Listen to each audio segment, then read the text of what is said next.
بہت دل میں رہا سرکش مگر اب ہے پشیمانہ، میں تیرے رکھتا ہوں تیرے در پہ مولا اپنی پیشانہ۔ بہت دل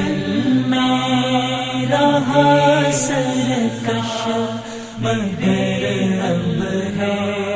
پشیمانہ، میں تیرے رکھتا ہوں تیرے در پہ مولا اپنی پیشانہ۔ نحمده ونصلي على رسوله الكريم، اما بعد فاعوذ باللہ من الشیطان الرجیم، بسم اللہ الرحمن الرحیم۔ قال اللہ تبارک و تعالی فی کلامہ المجید والفرقان الحمید، الا ان اولیاء اللہ لا خوف علیہم ولا هم یحزنون، صدق اللہ العلی العظیم۔ ناظرین کرام، وصال اردو میں تذکرہ اولیاء کی ایک اور پروگرام کے ساتھ آج پھر حاضر خدمت ہیں۔ آج پھر ایک نابغہ روزگار شخصیت کا تذکرہ کرنے لگے ہیں، بلکہ لازوال باکمال بے مثال شخصیت کا تذکرہ کرنے لگے ہیں کہ جتنی بھی شخصیات کا ہم نے تذکرہ کیا وہ فیضان نبوت کے طفیل ہی سے اللہ نے انہیں عزت و رفعت، منقبت، معرفت اور جتنا بھی عزت و معیار عطا فرمایا وہ آپ علیہ السلام کی اتباع سے۔ لیکن آج جس شخصیت کا تذکرہ کرنے لگے ہیں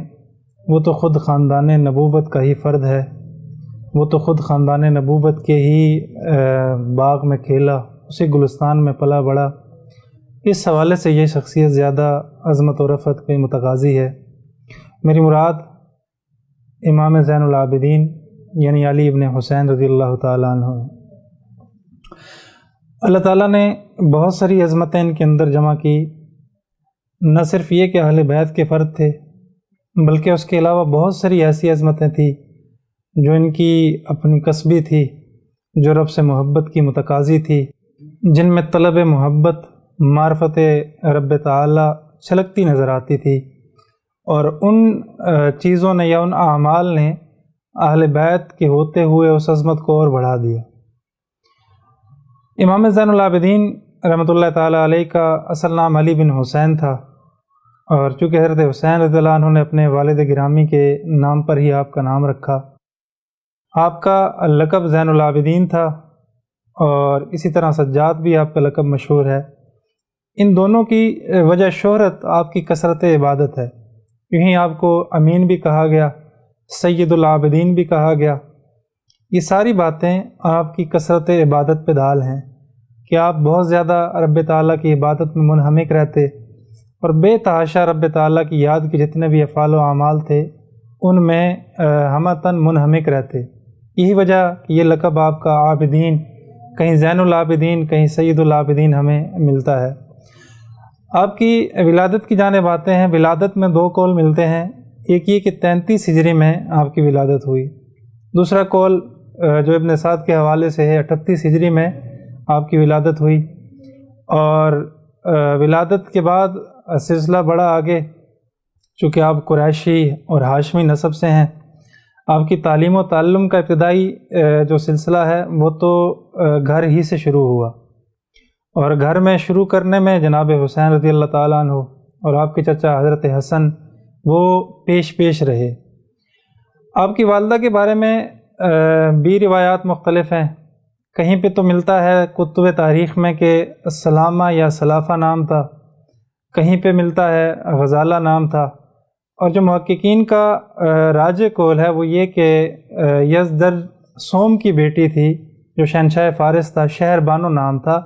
جو کہ جنگ کے بعد بطور غنیمت کے آئی، تو وہ آپ کے نکاح میں آئی، اس سے پھر جو ہے حضرت حسین رضی اللہ عنہ کے نکاح میں آئی، پھر اس سے آگے علی بن حسین کی جو ہے وہ ولادت ہوئی۔ یہ آپ کی والدہ کا سلسلہ نسب تھا۔ چونکہ اصل تو آپ بنو ہاشم سے ہیں اور خاندان نبوت سے تعلق رکھتے ہیں، اس لیے جو بنیادی اور ابتدائی تعلیم تھی وہ گھریلو طور پہ آپ کے والد گرامی جناب حسین رضی اللہ تعالیٰ عنہ اسی طرح حضرت حسن،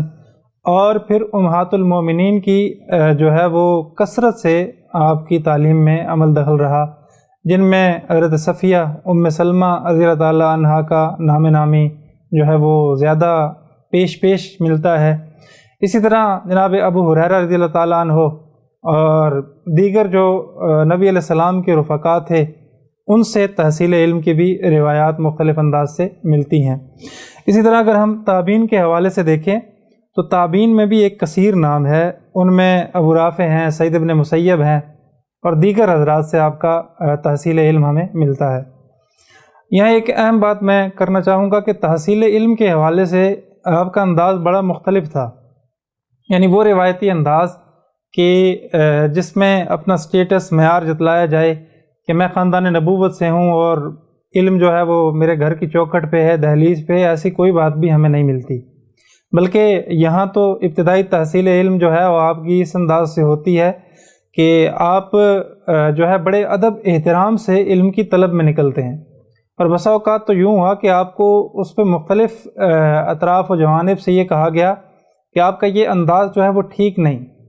کیونکہ آپ شہنشاہ ہیں، آپ سردار ہیں، آپ اس انداز سے طلب علم کے لیے آتے ہیں۔ جیسا کہ نافع بن جبیر کا قول ملتا ہے کہ جب انہوں نے دیکھا کہ آپ بڑے اہتمام سے آ کے جہاں جگہ ملتی وہاں بیٹھ جاتے، اور کبھی یوں ہوتا کہ بالکل بہت ہی معاشرے کے جو معاشرتی حوالے سے کمتر لوگ ہیں وہاں بیٹھتے، تو انہوں نے تقاضا کیا کہ آپ چونکہ سردار ہیں، خاندان نبوت سے آپ کا تعلق ہے، آپ اس انداز کو مت اپنایا کیجیے، آپ جب آئیں چل کر بالکل آگے آئیے اور گردنیں پھلانگ کر آگے آیا کیجیے، آپ کے لیے بصر و چشم یہ مجلسیں حاضر ہیں۔ تو بڑا خوبصورت اور حسین دل نشین جواب دیا کہ علم اس قابل ہے کہ اس کو طلب کیا جائے، اور علم ایک ایسی چیز ہے اس کو ڈھونڈا جائے، اس کا ادب کیا جائے، نہ کہ اس سے اپنا ادب کروایا جائے۔ تو میں اس ادب کے تقاضے سے یوں ہی چل کے آتا ہوں اور مجلس میں بیٹھتا ہوں۔ بلکہ ایک مرتبہ تو یوں ہوا کہ آپ کو یہ کہا گیا کہ آپ حضرت عمر کے غلام اسلم کی مجلس میں تحصیل علم کے لیے بیٹھتے ہیں، آپ قریش کو چھوڑ کر بنو عدی کے ایک عام سے غلام کی مجلس میں بیٹھتے ہیں، تو پھر لاجواب کرنے کے لیے بڑا خوبصورت جواب عنایت فرمایا، کہا کہ آدمی کو جہاں سے مناسب چیز ملتی ہے آدمی وہیں بیٹھتا ہے، تو مجھے مناسب چیز جو ہے وہ اسلم کے ہاں ملتی ہے، اس لیے میں اس علم کو نہیں چھوڑ سکتا۔ واقعہ کربلا میں آپ کا بڑا تذکرہ ملتا ہے، لیکن اس میں روایات بڑی مختلف ملتی ہیں آپ کی عمر کے حوالے سے کہ آپ کی عمر اس وقت کتنی تھی، کہ آپ واقعہ کربلا جو کہ 60 ہجری میں ہوا آپ وہاں شریک تھے۔ تو درست قول تو یہ ہے کہ آپ کی عمر اس وقت 18 سے اوپر تھی، اب مختلف اقوال ہیں 20 تھی یا 23 تھی، البتہ آپ وہاں شریک تھے اور اس واقعے کے ایک طرح سے عینی شاہد بھی تھے، لیکن شدید بخار اور بیماری کی وجہ سے آپ پہ تعرض نہیں کیا گیا۔ البتہ یہ ہے کہ آپ کے خیمے تک ان کی پہنچ ہوئی، اور آپ کو جب وہاں پہ دیکھا تو شمر کا کہنا یہ تھا کہ ان کو بھی اسی انداز سے قتل کر دیا جائے، البتہ عمر بن سعد کا کہنا یہ تھا کہ یہ بیمار ہیں اور اب ان سے تعرض کی کوئی صورت نہیں ہے، ان کو لے چلو۔ دمشق لے جایا گیا اور وہاں کچھ عرصہ رکھنے کے بعد آپ کو عزت و احترام کے ساتھ مدینے روانہ کر دیا گیا۔ آپ کی تحصیل علم کے ساتھ ساتھ ایک بڑا اہم پہلو یا اہم خاصہ جو میں نے پہلے عرض کیا کہ اہل بیت ہونے کے علاوہ بھی بڑی خاصیات تھی جنہوں نے آپ کو جوان رکھا اور آپ کی عزت و عظمت اور رفعت و منقبت کو چار چاند لگائے۔ ان میں دو چیزیں بہت اہم تھی، ایک تو آپ کا ادب بہت انتہا پہ تھا، ادب احترام، دوسرا انفاق فی سبیل اللہ، اور اسی میں اگر ایک میں تیسری چیز ایڈ کر لوں کہ آپ کا جو فکر آخرت تھا وہ بڑا عجیب تھا کہ وہ لوگ کہ جن کے ہاں جنت جن کے گھر کی کھیتی اور خاندان نبوت سے جن کا تعلق ہے اور والد جنت کے نوجوانوں کا سردار ہے، لیکن جب ہم ایک اور پس منظر میں دیکھتے ہیں تو ہمیں نظر آتا ہے کہ اپنا سب کچھ تو لٹا چکے اور خود کو بالکل اس لو لیول پہ لے گئے کہ جہاں پہ تواضع کی آخری حد ہوتی ہے۔ میں اگر مثال دوں تو بہت سارے واقعات ملتے ہیں کہ آپ کو بظاہر تو بہت سارے معترضین نے کہا کہ بہت بخیل ہیں، آپ خرچ نہیں کرتے، لیکن جب آپ کا انتقال ہوا تو پتہ چلا کہ 100 گھرانے ایسے ہیں کہ جن گھرانوں کا مستقل کفالت کا ذمہ آپ پہ تھا، اور ایسا بھی نہیں تھا کہ آپ بڑے جو ہے وہ ٹھاٹ کے ساتھ وہاں جاتے اور انہیں وہ چیزیں پیش کرتے کہ آپ جیسا ہمارے یہاں رواج ہے کہ اگر تھوڑی سی بھی چیز کسی کو بطور چیریٹی کی جائے یا عطیہ کی جائے تو بڑا اس کو ایڈورٹائز کیا جاتا ہے اور بڑی شہرت کا ایک ریا کا انداز کیا جاتا ہے۔ ایسا کچھ بھی نہیں تھا،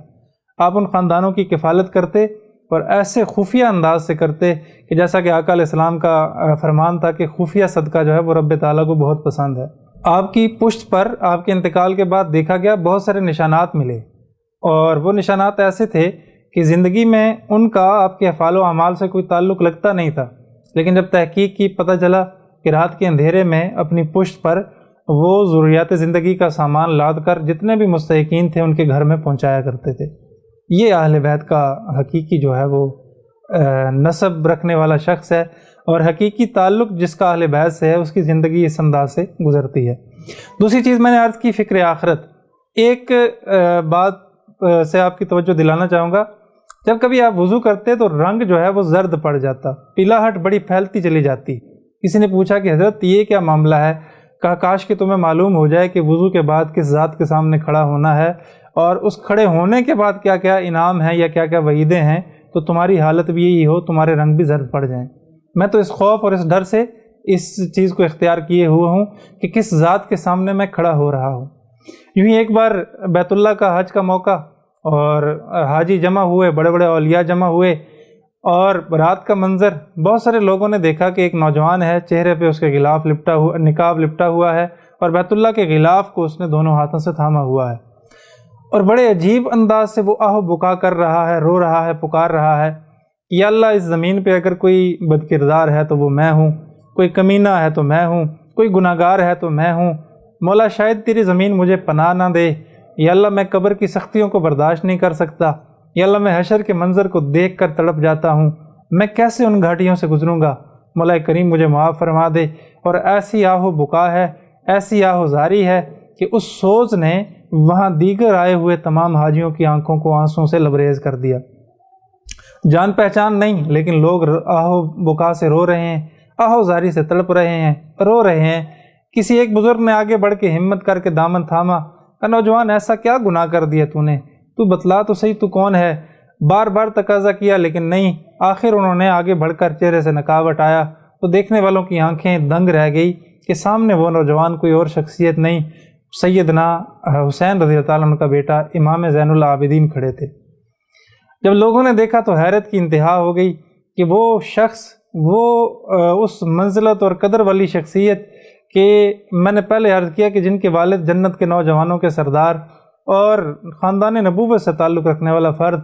اس کی فکر آخرت کتنی مضبوط تھی اور کتنی تڑپ تھی کہ مولا کریم پتہ نہیں وہ گھاٹیاں میں کیسے طے کروں گا۔ یہ دو تین چیزیں آپ کی زندگی کا بڑا اہم خاصہ تھی۔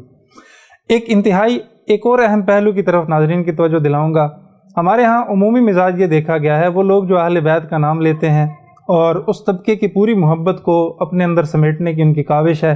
دعویٰ بھی ہے، حالانکہ بہت ساری چیزوں پہ ان سے اختلاف ہے اور نظریاتی اختلاف تا قیامت تک رہے گا۔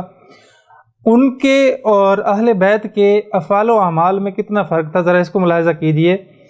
یہ کنفیوژن مدتوں سے تحریری طور پہ، تقریری طور پہ پھیلا دیا گیا کہ اہل بیت کا خلفائے ثلاثہ سے ہمیشہ جھگڑا ہی رہا ہے، آپس کی محبتیں، آپس کی وہ جو جو محبت کا تقاضا تھا، جو محبت والے اعمال تھے، ان پہ دویز طے والے پردے ڈال دیے گئے، اور آج تک امت میں یہ بات پھیلتی چلی آ رہی ہے کہ اہل بیت کا اصحاب ثلاثہ سے یعنی جناب عمر، ابو بکر اور عثمان غنی رضی اللہ تعالیٰ عنہ سے اختلاف تھا،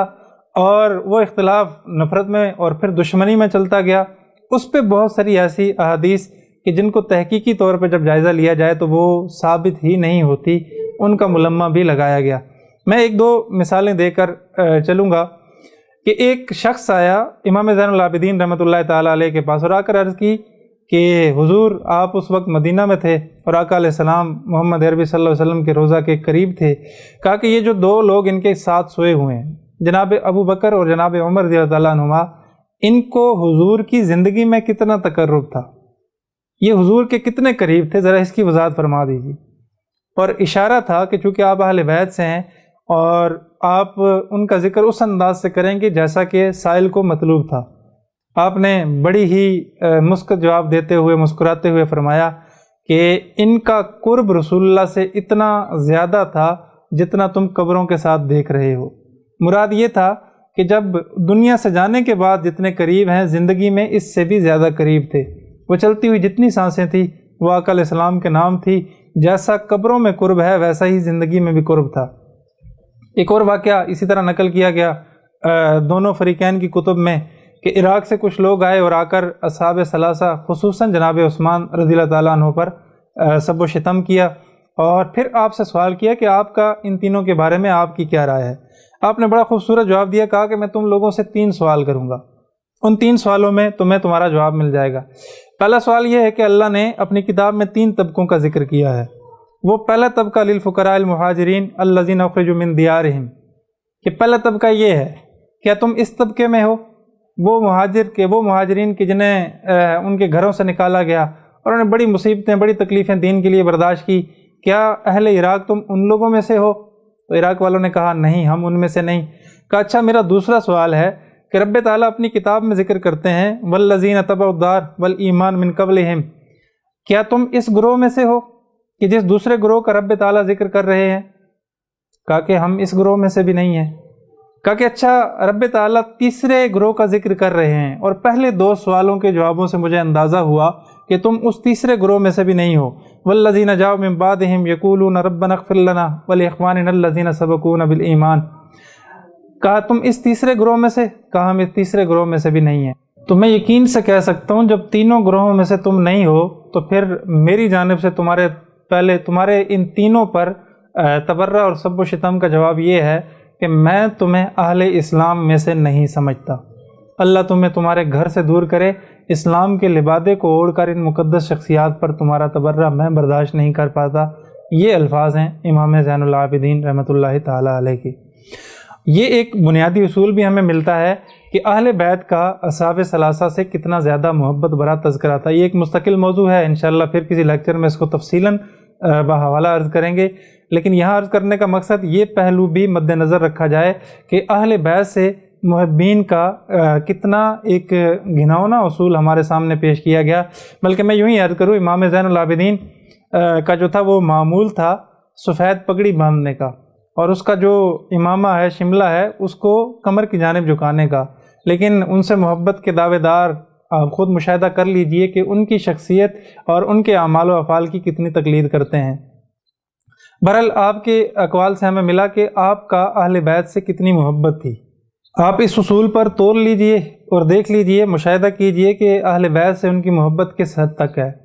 امام زین العابدین رحمۃ اللہ تعالیٰ علیہ کے یہ دونوں قول بھی سامنے رکھیے اور ان کے اصول و ضوابط بھی رکھیے تو پتہ چل جائے گا اہل بیت کی اصحاب ثلاثہ سے بے حد محبت تھی اور الفت تھی۔ بلکہ اگر کبھی موقع ملا ہم انشاءاللہ ذکر کریں گے کہ ان کے جتنے نام بھی ہیں وہ نام بھی اصحاب ثلاثہ کے ناموں پہ اپنی اولادوں کے نام رکھے گئے۔ امام زین العابدین رحمۃ اللہ علیہ کے 57 ہجری کے اندر آپ کی شادی ہوئی اور حضرت حسن کی بیٹی فاطمہ سے آپ کا نکاح ہوا، اور اس سے 11 بیٹے اور 4 بیٹیاں پیدا ہوئی، جن میں مشہور جو ہیں وہ محمد باقر،